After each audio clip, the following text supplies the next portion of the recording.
Hi guys, today I'm planting my watermelons in the ground. These seeds were started a little over a month ago. If you'd like to watch that video, you can go back and check that out. I'll put a link up on the screen so that you can find it. Watermelons do like warm weather, so you do need to make sure that you plant them in the ground after your last frost date once the weather has warmed up. I live in southern Ohio. I have clay soil, and watermelons like a really loose, well-drained soil. So every year I work really hard to amend my soil. I start in the fall by adding lots and lots of leaves to my watermelon planting area. I also add a lot of different amendments every year right before I plant my watermelons. Let me show you guys what I'm using this year. The first bag I have here is just some Miracle-Gro garden soil. It's a lot looser than my native soil and I have it on hand. So I'm going to dump this over my watermelon planting area. I also have this mushroom compost. I've used this several times. It's pretty good. I have a couple of bags of this compost and manure. I was reading the ingredients on the back and it says that the manure used is either chicken manure or cow manure.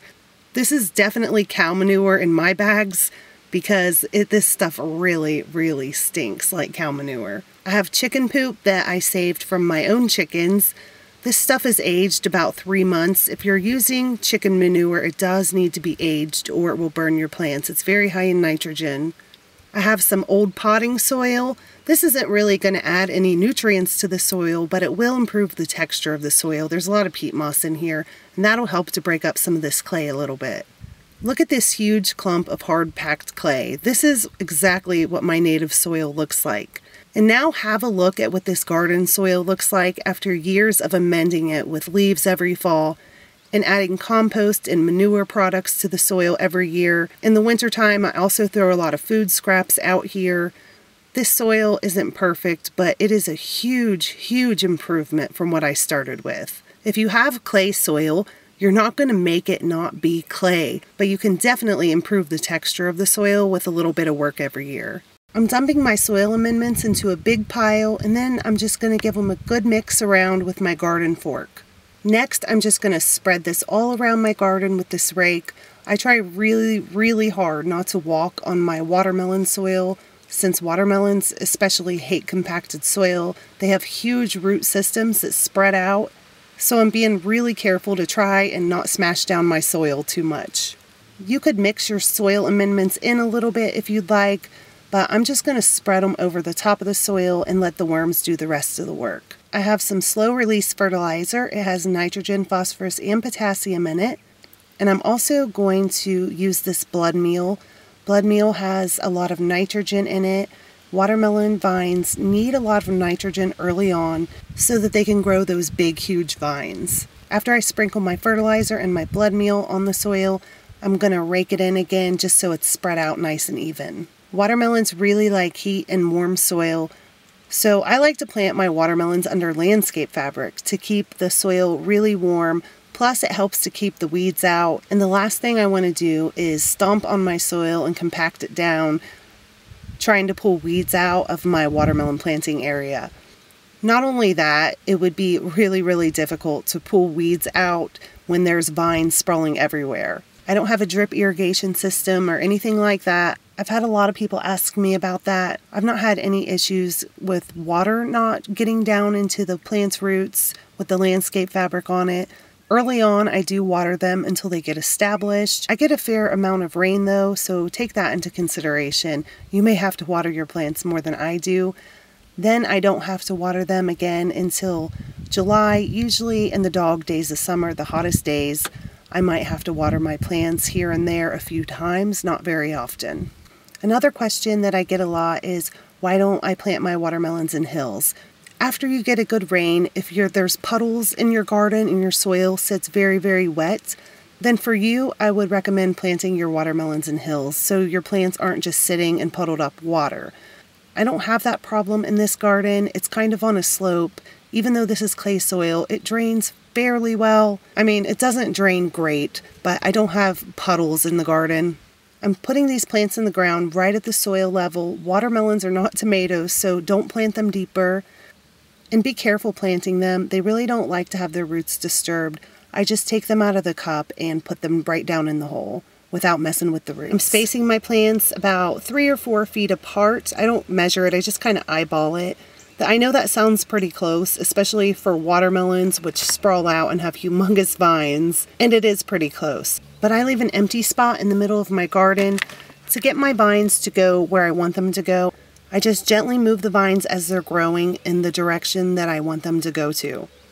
The reason I don't just put plants in the middle of the garden and space them out further is because it saves me money on landscape fabric for one, and it also saves me money on soil amendments because I'm not putting those soil amendments in the middle of the garden where I'm training the vines to go. Watermelon vines can grow really, really long. I've seen them 12, 13 feet. I'm sure they can get longer than that. So even this area that I'm using, plus the middle of the garden, is not really quite enough space for all the vines. Once they fill up all of the space that I've allotted them, I will train the vines to meander around other plants like tomatoes, things like that. But I do want the majority of each plant to be in the full sun. Watermelons need to be in full sunlight. It's okay if you have little bits of vine meandering through other crops, as long as most of the plant is getting full sun. This year I have planted 5 watermelon plants in my garden. I usually plant 6, but I want to save a little bit of room for some cantaloupes. I'm going to plant them the exact same way that I'm planting these watermelons, but I'm not going to film it because you guys get the general idea of what I'm doing here. But I am going to be planting a couple of watermelons in containers, so let me show you how I'm going to do that. I already have some old potting soil in these containers, and it's fine to reuse old potting soil as long as you refresh it. And it's also a good idea to add in some fresh, brand new potting soil as well. To refresh the soil, I'm going to be using some of this bagged compost and manure. I don't want to put too much in because I don't want to compromise the way that this container is going to drain. Potting soil has a lot of peat moss in it, and that's one of the reasons that it drains so well. You have to be really careful not to put really heavy soils into your pot. So I'm adding just a little bit of this compost and manure to it. I'm adding some fresh fertilizer, and then I'm just going to give this a good mix around. Now I'm going to add some brand new potting soil and top this off. I would say it's probably about half old potting soil and manure and half brand new potting soil. I want to grow these watermelons vertically, so I'm making a trellis for them. I'm just going to use an upside down tomato cage and stabilize it with some old tobacco stakes that I have. You guys might have saw me do this a couple of years ago. It worked really good for the variety that I grew that year. It was Bush Sugar Baby. I'm also going to be planting Bush Sugar Baby this year. It's a really compact variety. The vines only grow 3 to 4 foot long, which is really great for containers. I'm putting 2 Bush Sugar Baby watermelon plants into 1 container. When I planted this a couple of years ago, I only put 1 Bush Sugar Baby in a container, so we'll see how this works out. I have a feeling I'm going to have to be watering this quite often. In my second container, I'm planting a watermelon called Keho, or yeah, I think that's how you pronounce it, Keho. I got these seeds from Brian from Never Enough Dirt. This is a really pretty orange-fleshed watermelon.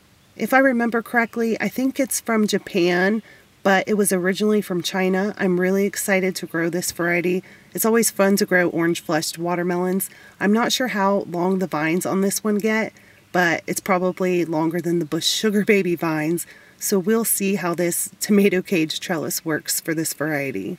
With my in-ground watermelons, I usually only fertilize them 2 or 3 times throughout the growing season with some fast-acting, water-soluble liquid fertilizer. These plants and containers are going to have to be fertilized more often. I'm probably going to be fertilizing them about once every 2 weeks.